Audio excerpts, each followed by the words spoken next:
Hi, welcome to the Andrew Buckle comic review of Undersea Agent. This is a Tower Comics one from 1966, June 1966. This is issue 3, 68 pages, variety of different stories. They're actually quite unusual, the Undersea Agent stories. They only actually brought out 6 issues of this. Obviously, my copy is a pretty tatty one. I've actually got one other issue of Undersea Agent, as well as a few other Tower ones. I really like these Tower comics. They go for reasonable prices. They're not super expensive. You still should be able to pick up one for £5 or £6. I would have thought in a reasonably tatty sort of edition like this. Obviously, if you get it in slabbed, etc., I'm certain they're more expensive. But I still think reasonably easy to access. And of course, there are archives, etc. as well. So this one, June 1966, you've got here, apparently Madison Avenue, 185 Madison Avenue. You've got the details there. And there's a variety of different artists. And now I'm just gonna got my list here because I must admit, Ray Bailey is some of the artwork here. Steve Skeetes, writer.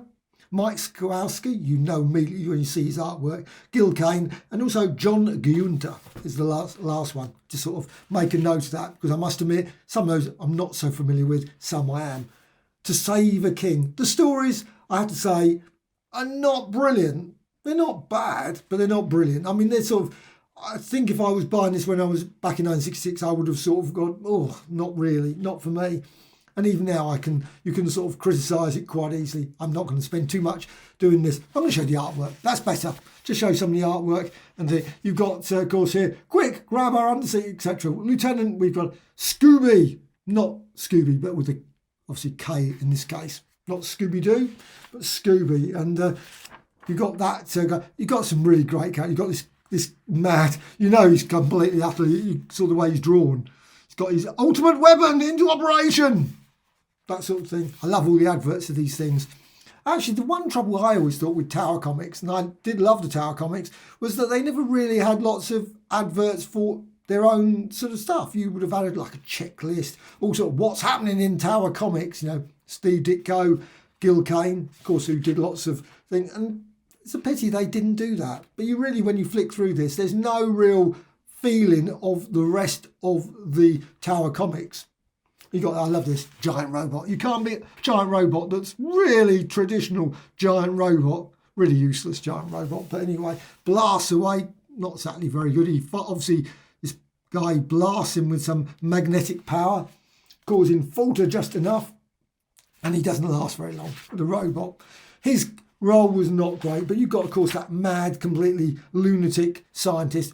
Why don't they use their scientific knowledge to better the world? No, we're just going to want to rule the world. Why? Why? Never understood that at all. Anyway, I love all the adverts for books. And that's one thing. Original Tarzan books. Edgar Rice Burroughs. Complete authorised editions, it says there. You've got a variety of issues. Some of these, I must admit, I've never read. Liana of Gathol. Don't know, never heard of that one. Of course, Thuvia, Maid of Mars, Warlord of Mars, Gods of Mars, Princess of Mars, etc., etc. of Mars. Undersea Agent, at the mercy of Dr. Mayhem this time. So you've got a variety of different great characters. This is relaxing. You've got obviously some nice bit of music there. We can't shoot the agent now. The girl might get in the way. Maybe that was a mistake, or maybe that was just trying to be a bit, however. And of course, Scooby ends up with Dr. Mayhem. Great name. Not Dr. Doom or Dr. what's his name, but Dr. Mayhem in this case. And you've got obviously the usual useless guards that are not looking what they're doing, just wandering around with some sort of weird weapon. And maybe they should be on the lookout, maybe sort of checking a bit better, but nope. So they get easily overcome. Record Riot, and I love all the records as well. You've got a long list of great tracks there. Sounds of Silence, you've got Well Respected Man, Positive 4th Street, Bob Dylan, of course. All those, we've got to get out of this place, etc. Love the artwork. The artwork is very good. The story, like I say, with Dr. Mayhem. But of course, does he turn up again? The usual sort of stuff at the end. Unfortunately, we cannot. I don't know if he did or not, to be honest. Save money with his bargain offer. The next 4 big issues of Undersea Agent. Okay, since this is issue 3, it didn't unfortunately last beyond issue 6. That would have been maybe not such a great one. Also, I love the way that they want you to chop out the submarines. Unfortunately, when I was looking on GCD, it didn't say who the artist was for this. or the writer, etc. So, and of course, as usual with these things, always quite informative, but no actual details of the anything. Why didn't they put this? And actually, none of these have listings. This one, Mike Sekowsky, and you know immediately you see this Mike Sekowsky. You got that standard look of Mike Sekowsky characters, but no listing of saying it is Mike Sekowsky. I love that. Look at that. Pretty dramatic. Too late, their craft is destroyed by the panther whales. No less. And you've got obviously a bit of underwater scenes there and some very interesting looking whales there. Not certain they look like that at all. But however, got actually one bit of advert. Like I said, this is about it really. Like I said, why didn't they do a checklist? Sort of thing, you know, these are the sort of things that bring some communication with the fans and sort of build up a sort of audience like Marvel did. That was the key thing for Marvel. DC sort of tried things with like a bulletin thing, but you had this, no reprints, all new stories and artwork. I love the 25 cents bit. It was quite expensive. I don't know in the UK how much these cost. If they were readily, I don't think I ever bought them in the UK. Obviously bought this later, but I just can't remember. They might have been around. I'm not certain. Probably not something I would have seen when I was obviously fairly young at that time, and probably didn't. But Thunder Agents there, and that one is issue, can't make it out, issue 5. Looks like issue 5 there, just about make it. Double for Dynamo. You've got the standard Wally Wood characters. I love Wally Wood's brilliant artwork, but you've always got that poses that you always seem to go for. Thunder Agents now on sale. 10 issues of Thunder Agents, no less. And then, of course, you go on to the brilliant Gil Kane. I loved Gil Kane. Mega favourite. Straight away you can see Gil Kane's artwork. And that's just a great story. Very similar. Control over minds. They did quite a few of that sort of thing. Lots of people getting zapped. A will warp ray.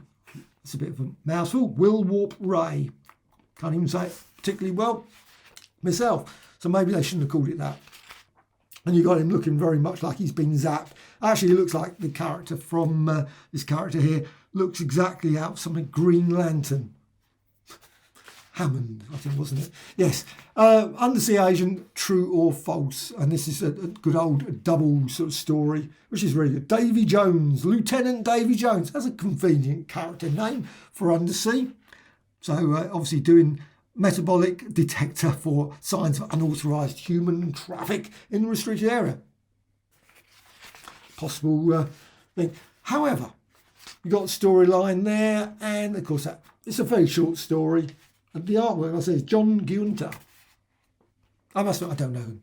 I must admit, not familiar with his work. So, but that's that. It's the most brilliant, dangerous foe Undersea has ever faced, no less. So I guess that makes you the real Undersea Agent. Is that it? Undersea Agents. However, you got the usual standard. I love that advert. The fishing outfits. Fishing outfits. Okay, that's obviously what money back guarantee, etc., etc. I love these issues. Undersea Agents, brilliant, thorough enjoyable, like Tower ones, Tower Comics.